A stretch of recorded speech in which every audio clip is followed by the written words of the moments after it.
शादी विवाह के बाद पति पत्नी के झगड़ों के किस्से आम सुनने को मिलते रहते हैं। कहीं पति पत्नी को प्रताड़ित करता है और कहीं पत्नी पति को प्रताड़ित करती है। दोनों ही कंडीशन में लोग पुलिस के पास जाते हैं, अपनी अपनी समस्या पुलिस के सामने रखते हैं और पुलिस वाले उनकी समस्या का समाधान करने की कोशिश करते हैं। और अगर पुलिस के हाथों समस्या का समाधान नहीं हो पाता तो फिर पति पत्नी का जो झगड़ा है वो कोर्ट तक पहुंच जाता है। लेकिन आज की कहानी जो मैं आपको सुनाने जा रहा हूँ, ये एक पुलिस वाले की कहानी है। एक पुलिस वाला ही अपनी पत्नी के द्वारा प्रताड़ित हो जाता है। आम पब्लिक अपने झगड़े सुलझाने के लिए पुलिस के पास जाती है, लेकिन यहाँ मामला उल्टा था। एक पुलिस वाला जो कि दरोगा होता है, उसकी पत्नी ही उसको प्रताड़ित कर रही थी। दरोगा पति पर पत्नी ने दहेज का केस दर्ज करवा दिया था और कई अन्य महिलाओं के साथ संबंध होने की रिपोर्ट उसने लिखवाई थी। लेकिन जब जांच आगे बढ़ती है तो मामला उल्टा निकलता है। कौन थी वो लड़की जिसने अपने पति पर झूठा मुकदमा दर्ज करवा दिया था, और कौन था वो लड़का जो कि अपनी पत्नी के हाथों ही प्रताड़ित हो रहा था? मैं आपको सारी कहानी सिलसिलेवार तरीके से सुनाऊंगा। लेकिन उससे पहले अगर आप मेरे चैनल पर नए हैं तो चैनल को सब्सक्राइब कर दीजिए और वीडियो को लाइक कर दीजिए। तो चलिए दोस्तों, कहानी की तरफ आगे बढ़ते हैं। घटना है बुलंदशहर की। बुलंदशहर में आदित्य कुमार 2019 में सब इंस्पेक्टर की पोस्ट पर तैनात होता है। आदित्य के पिता ऋषिपाल साधारण किसान थे और मां राजेश देवी घरेलू महिला होती है। पिता का देहांत हो जाता है और उसके कुछ देर बाद ही उनकी माता का भी कैंसर से देहांत हो जाता है। आदित्य का एक छोटा भाई है जो कि दिव्यांग है। अब घर में आदित्य अकेला रह जाता है, ऊपर से छोटे भाई की जिम्मेदारी भी उस पर थी। माँ बाप का देहांत हो चुका था। आदित्य को घर में कामकाज करने के लिए, घर को संभालने के लिए एक बीवी की ज़रूरत होती है।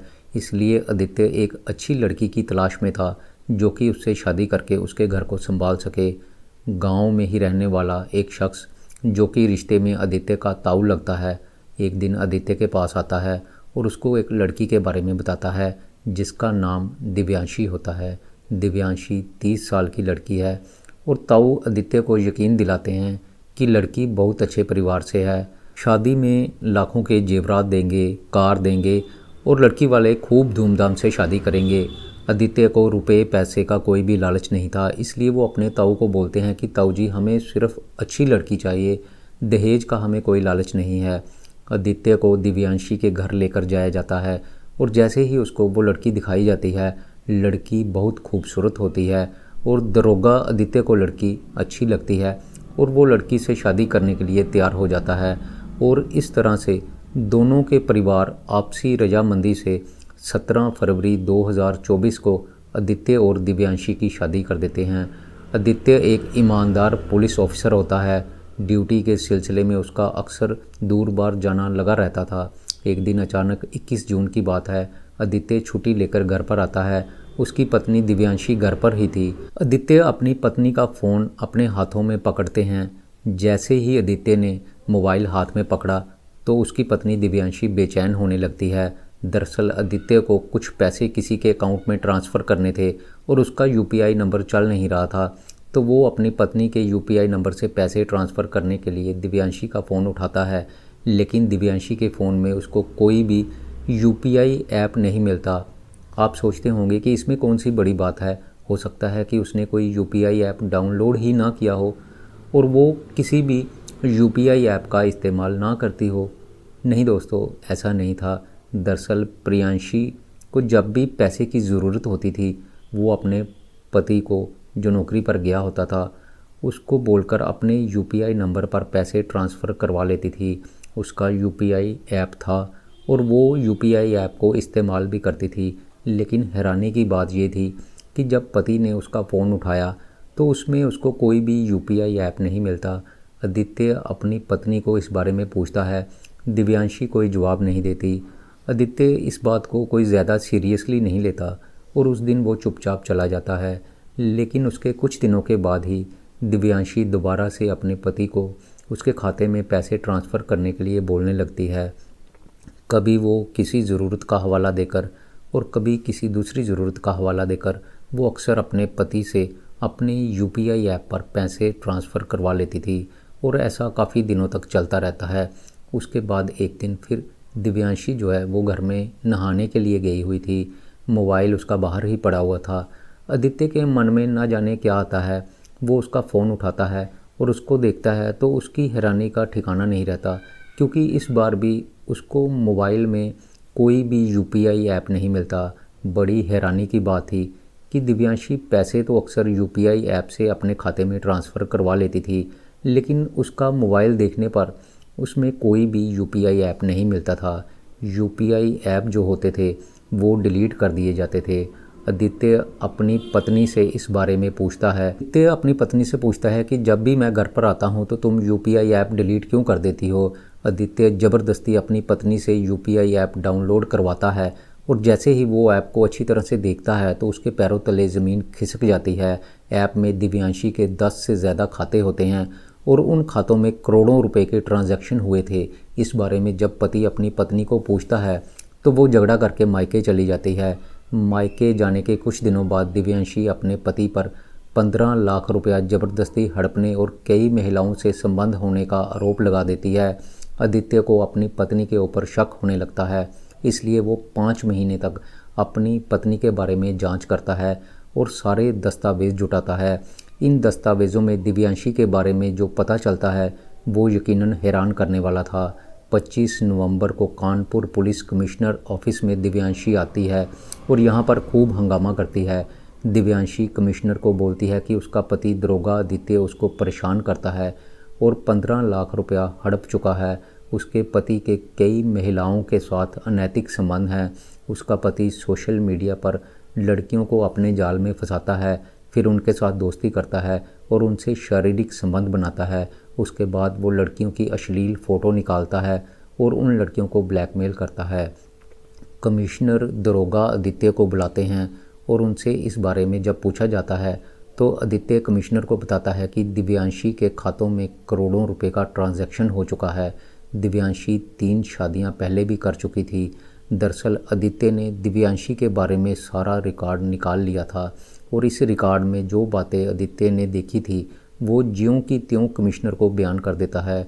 दिव्यांशी 2020 में अपने पहले पति के खिलाफ भी मामला दर्ज करवा चुकी थी, लेकिन जब मैजिस्ट्रेट के सामने दिव्यांशी के बयान लिए गए तो वो अपने बयानों से मुकर गई थी और इसी तरह से उसने बैंक के 2 मैनेजरों को भी फंसाया था। दोनों पक्षों की दलीलें सुनने के बाद पुलिस कमिश्नर जांच बिठा देते हैं और जब जांच की जाती है तो उसमें आदित्य पर लगे हुए सारे आरोप गलत साबित होते हैं। आदित्य सच्चा साबित होता है और दिव्यांशी चौधरी के खिलाफ 1-2 नहीं बल्कि अनगिनत एविडेंस मिलते हैं जो कि साबित करते हैं कि दिव्यांशी एक लुटेरी दुल्हन और ब्लैकमेलर होती है। आदित्य के साथ जब दिव्यांशी की शादी हुई थी तो दिव्यांशी शादी के बाद से बीएड की तैयारी करने का बहाना लगाकर ससुराल से चली जाती है और वो अपने मायके में ज़्यादातर रहती थी। और जब कभी वो मायके से अपने ससुराल आती तो यहाँ पर आकर वो अपने फ़ोन से गूगल पे, फ़ोन पे और इसके जैसे बाकी अन्य यूपीआई ऐप जो होते हैं वो उनको डिलीट कर देती थी। लेकिन जब पति ड्यूटी पर गया होता था तो वो पति से ऑनलाइन रुपए मंगवाती रहती थी। इसके कारण ही आदित्य के मन में शंका पैदा हुई थी और उसको लगने लगता है कि कहीं ना कहीं कुछ ना कुछ तो गड़बड़ ज़रूर है।